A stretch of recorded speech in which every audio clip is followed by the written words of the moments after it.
Le développement incroyable des dispositifs portables et connectés est sans aucun doute l'aspect central de la révolution numérique d'aujourd'hui.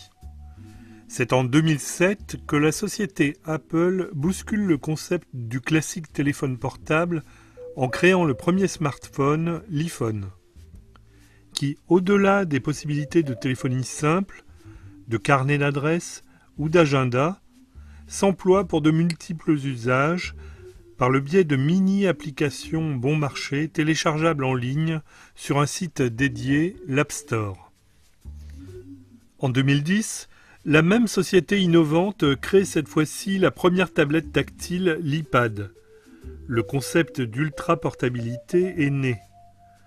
En effet, la mémoire flash permettant une quasi-instantanéité de réponse, la légèreté, la grande autonomie, la gestuelle intuitive de ce nouvel outil lui confère une facilité d'utilisation totalement inédite.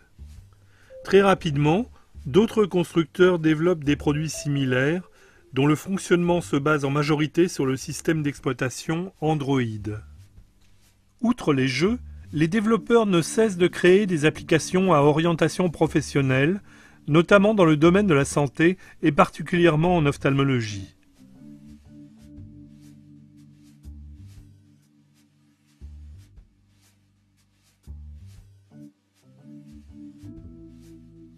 Il existe de nombreux programmes permettant d'évaluer une acuité visuelle en ambulatoire à l'aide de différents optotypes. La vision des contrastes peut aussi être testée. On peut étudier facilement la vision des couleurs par le classique test d'Ishihara. Une autre approche originale est l'adaptation du test de Farnsworth, dont le résultat sous forme de diagramme est instantané. La simulation des dyschromatopsies est aussi possible et permet de comprendre leur impact sur la vie quotidienne. En ce qui concerne l'examen oculaire proprement dit, la torche intégrée au smartphone peut être utile, mais il est possible de mieux visualiser les structures à l'aide d'objectifs macro spécifiques, clippables, et ainsi réaliser facilement une iconographie. Grâce à des adaptateurs astucieux, il est possible aujourd'hui d'examiner et de photographier le fond d'œil. Pour assurer l'information du patient, l'écran remplace progressivement nos maquettes plastiques pour expliquer les pathologies et leur prise en charge. De nombreux programmes sont disponibles sous forme d'images fixes ou animées, traitant de sujets comme les troubles de réfraction, la cataracte ou le glaucome. Concernant l'aide au diagnostic, le format des tablettes se prête bien au développement d'atlas numériques interactifs, par exemple des maladies rétiniennes ou des uvéites.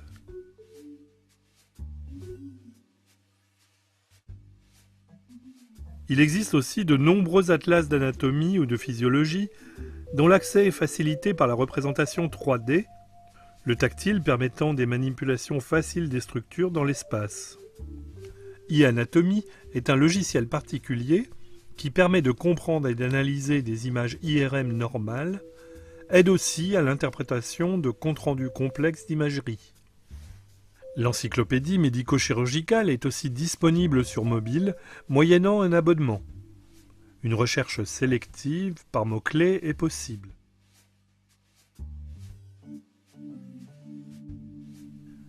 Il existe plusieurs applications dédiées à la prescription de médicaments.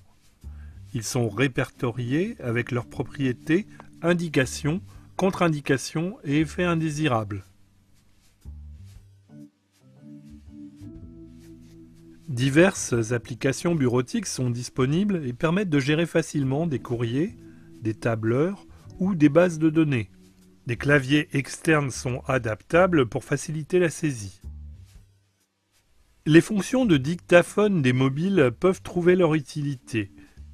La dictée vocale est aussi possible sur smartphone, mais pas encore assez pratique pour remplacer les systèmes existants sur ordinateur. À l'examen, virgule, l'acuité visuelle est normale. Point. Au fond d'œil, virgule, on ne note rien de particulier. Point. L'accès par Internet au logiciel de gestion du cabinet est possible sur tablette grâce à des applications de type LogMeIn qui permettent de piloter à distance un ordinateur. Un simple smartphone peut devenir un scanner performant, facile à utiliser et dont les fichiers sont exploitables via Internet ou par un serveur externe partageable de type Dropbox.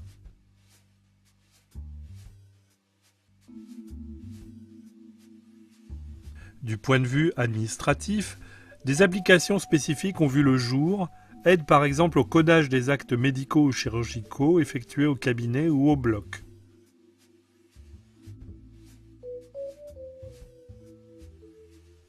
En ce qui concerne la formation continue, outre l'accès classique par Internet des sites spécialisés, il existe des applications ayant l'avantage de fonctionner hors ligne. Par exemple, cette application particulière dédiée à l'examen de l'angle iridocornéen et qui permet de simuler une gonioscopie dynamique chez un sujet sain ou pathologique. Il est aussi possible de consulter des ouvrages médicaux au format PDF via un lecteur spécifique. De nombreuses revues anglophones sont accessibles, téléchargeables et consultables sur tablette.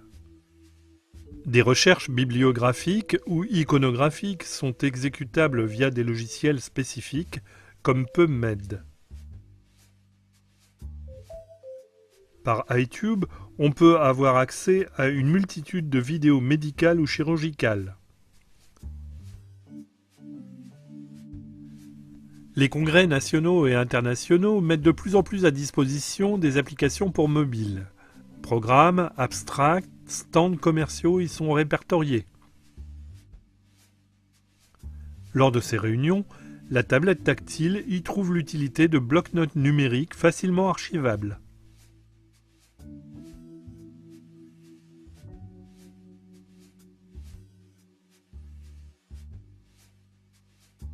C'est principalement chez les malvoyants que l'on trouve l'utilité des tablettes et smartphones. Leurs propriétés d'agrandissement d'images ou de texte sont particulièrement appréciées chez les patients atteints de DMLA. Ils sont plus pratiques, plus légers et moins onéreux que les gros appareils de type vidéo-agrandisseur ou les vidéoloupes numériques. Pour la lecture, le patient abandonne progressivement le papier pour l'édition numérique avec des fonctions plus pratiques. La gestuelle presque intuitive facilite l'utilisation notamment chez les personnes âgées. De multiples usages sont possibles. Des fonctions vocales simples.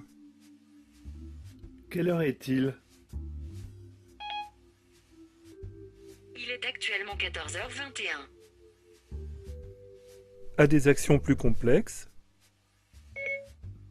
Quel temps fait-il ? Il va pleuvoir entre aujourd'hui et jeudi prochain. Jusqu'à la fonction de photo et zoom permettant d'agrandir un texte n'importe où, dans un magasin par exemple.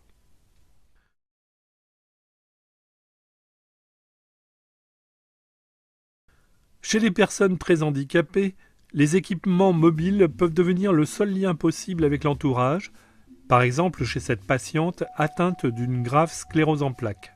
Diminuer. Sur mes lunettes, j'ai des verres progressifs, mais ils ne sont pas utiles. Les aveugles peuvent bénéficier de périphériques permettant la lecture et l'écriture braille. L'utilisation des tablettes et des mobiles se généralise ainsi pour faciliter le travail de l'ophtalmologiste et la qualité de vie des patients malvoyants.